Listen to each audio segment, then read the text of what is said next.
This is the Vancouver2010.com podcast, your window into the Vancouver 2010 Olympic and Paralympic Winter Games.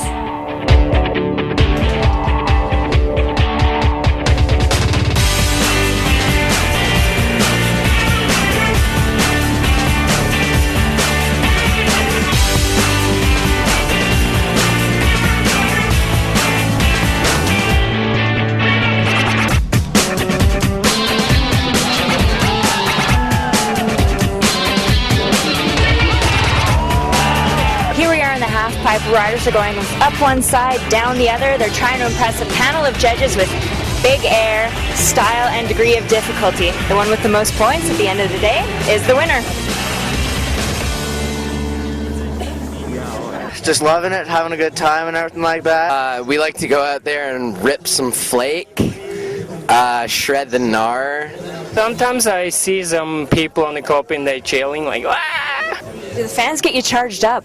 Oh yeah, totally. You can hear them when you're dropping in. They're all screaming and ringing their bells and stuff, and it just gets your heart pumping and just makes you want to go big and try your best, you know? Let's see.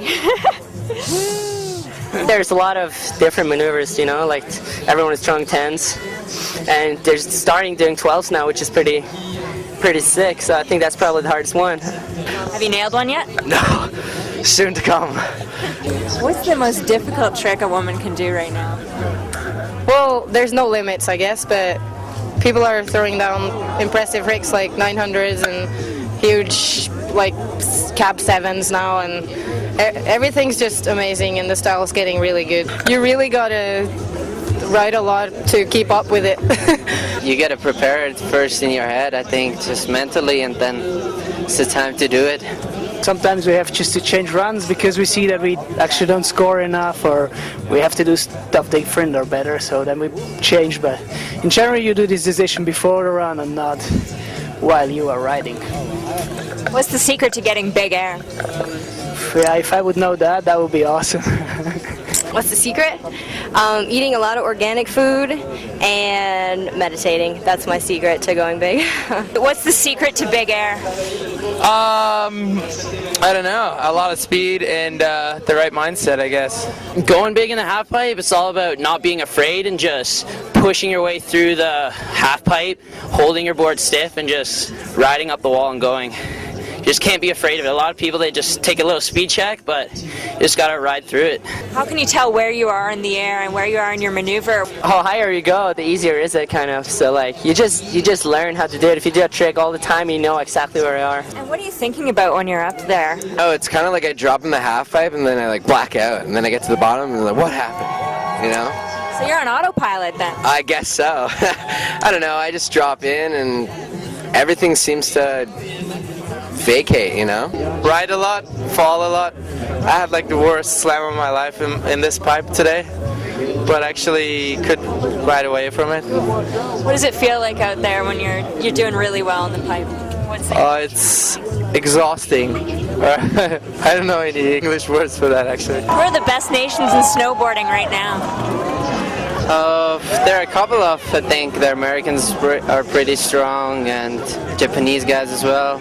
It's hard to say who is the leaders because everyone always excels at different times. You know, you'll see somebody have a super amazing practice and then blow it in their run.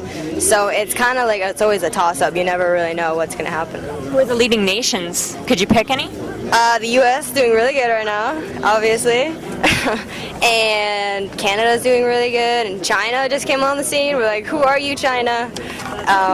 So there's a lot of people that are going to do really good next year, I think. What makes a good half pipe? Like perfect training and how big it is. Like this one is pretty good. It took some time to get used to it, but when you first get used to it, it's pretty good. So yeah, I mean, they're not all the same. No, they're not. Almost everyone is different. So it's always a surprise to come to a new pipe. You know, you never know what's up.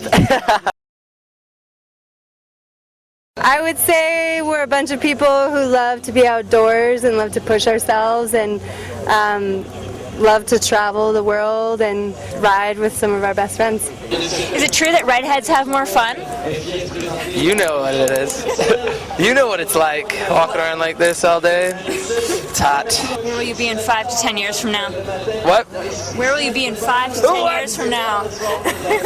5 to 10 years from now, my goodness, this will be kicking in. So not only will it be red hair, but red beard. I get to look forward to that. I have no idea. I mean, I don't even know where I'm going to be 2 years from now. So I think that's the best part. Has there been a half-pipe rider from the Bahamas in the Olympic Games? No, actually, they've never had a Winter Olympian before.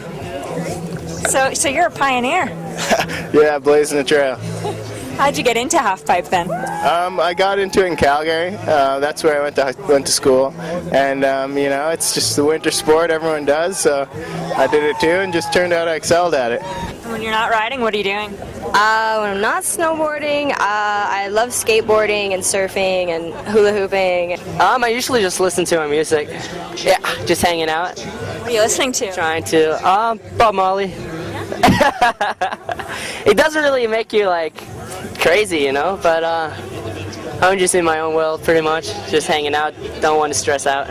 If you weren't snowboarding, what would you be doing? Wakeboarding for a living, yeah, for sure. You got sunlight, warm weather, water. What's in your fridge at home right now? Whatever my mom has. What motivates you? Well, usually up top, it's good to have some chocolate to give you like some sugar, maybe some coffee. And then music is always a good thing. And just positive and happy people surrounding you. How do you know you've made it in this sport? Jeez, your questions. These are amazing. Your own clothing line? Yeah, I guess so. I feel like I have achieved some success in snowboarding, and because of that success, I've had a bunch of other opportunities, like my own clothing line, and I've been able to sort of speak out about things that are passionate to me, like the environment. So I'm happy. That's great.